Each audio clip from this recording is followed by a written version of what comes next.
La programmation consiste à écrire des programmes, c'est-à-dire une séquence d'instructions qui vont être exécutées par l'ordinateur. Pour une tâche donnée, un programmeur doit donc créer un programme qui va réaliser cette tâche. Mais c'est le microprocesseur de l'ordinateur qui va exécuter les instructions qui constituent le programme. Or, le microprocesseur ne peut exécuter que des instructions très simples, qui sont trop élémentaires pour être utilisées efficacement par un humain.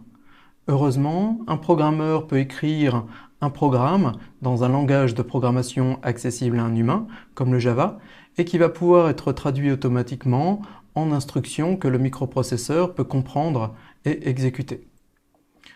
Plus précisément, un programme en langage Java est un ou plusieurs fichiers texte. Dans le cas du langage Java, un compilateur traduit le ou les fichiers texte en un programme en bytecode, qui est une représentation intermédiaire du programme Java. Cette représentation est indépendante de l'ordinateur sur lequel le programme a été compilé. Le programme en bytecode peut alors être interprété par un programme qui s'appelle une machine virtuelle. La machine virtuelle traduit le bytecode en instructions que le microprocesseur peut exécuter.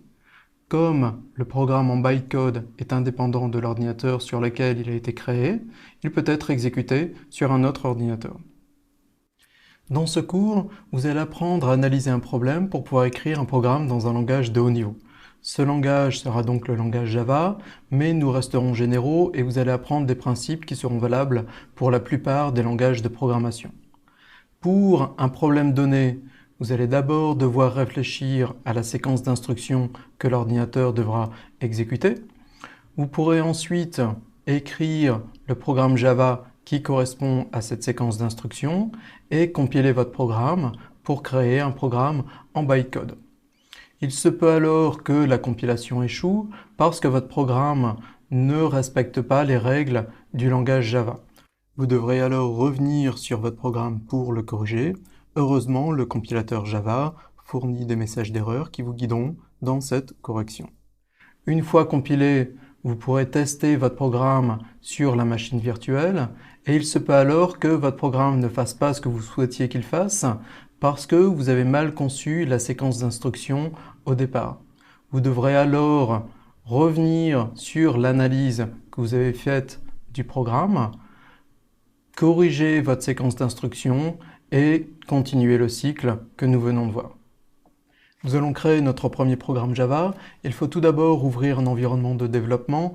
Il y a plusieurs environnements possibles. Vous trouverez plus de détails sur le site du cours et pour cette vidéo, je vais utiliser Eclipse. Notre programme commence ainsi. Public classe Hello World, accolade ouvrante. Ne cherchez pas à comprendre ces lignes pour le moment, sachez juste qu'elles sont nécessaires pour que notre programme puisse fonctionner.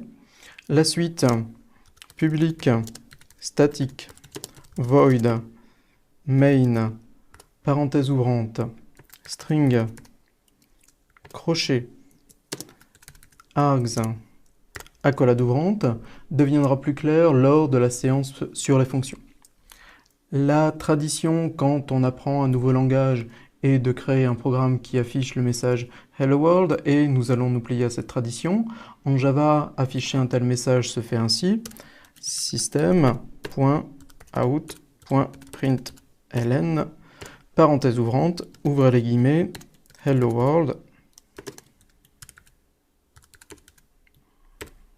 fermez les guillemets, une parenthèse fermante et un point virgule.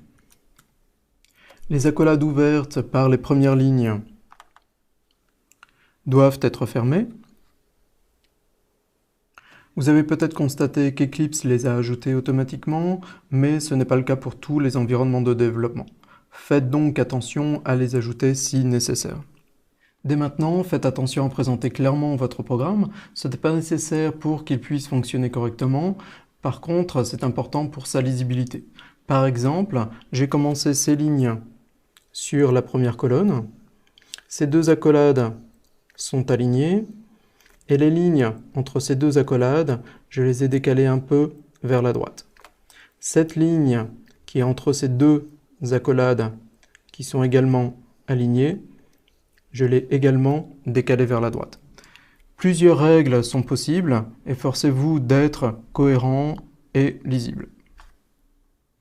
Je vais maintenant compiler notre programme. Sur Eclipse, ça se fait en cliquant sur ce bouton-ci, qui lance la compilation et qui exécute notre programme si la compilation s'est bien passée. Comme mon programme est correct, le compilateur a pu créer le programme en bytecode. Eclipse a alors exécuté ce programme en bytecode automatiquement et vous pouvez constater que notre programme a bien affiché le message Hello World. Vous pourrez également constater que la compilation a créé un fichier qui s'appelle helloworld.class et qui contient le programme en bytecode qui a été créé à la compilation. Il est probable qu'en recopiant ce premier programme, vous fassiez une faute de frappe. Que se passe-t-il et que faut-il faire dans ce cas-là? Supposons par exemple que vous ayez oublié le point-virgule ici. Si j'essaye maintenant de compiler ce programme, vous pouvez constater que le compilateur affiche un message d'erreur. Ce message d'erreur indique qu'il manque un point-virgule et il donne la ligne où le point-virgule est manquant. Si maintenant je remets le point-virgule et que je recompile le programme, j'ai de nouveau le message Hello World qui indique que la compilation et l'exécution se sont bien passées. Si vous avez oublié les guillemets, dans ce cas, plusieurs messages d'erreur s'affichent. Pas de panique, il faut toujours commencer par corriger la première erreur. Souvent, une erreur est due à une autre erreur plus haut dans le programme, comme c'est le cas ici. Si je remets les guillemets, toutes les erreurs disparaissent. En résumé, soyez très rigoureux quand vous tapez vos programmes, faites très attention à la présentation. En cas d'erreur, corrigez toujours la première erreur et recompilez. Il est très probable que cela corrigera au moins certaines des erreurs suivantes. Pour trouver votre erreur, commencez par regarder le numéro de ligne et essayez d'interpréter le message d'erreur fourni par le compilateur pour comprendre le problème. Si vous ne l'avez pas encore fait, je vous invite maintenant à ouvrir votre environnement de développement et à créer votre propre programme Hello World.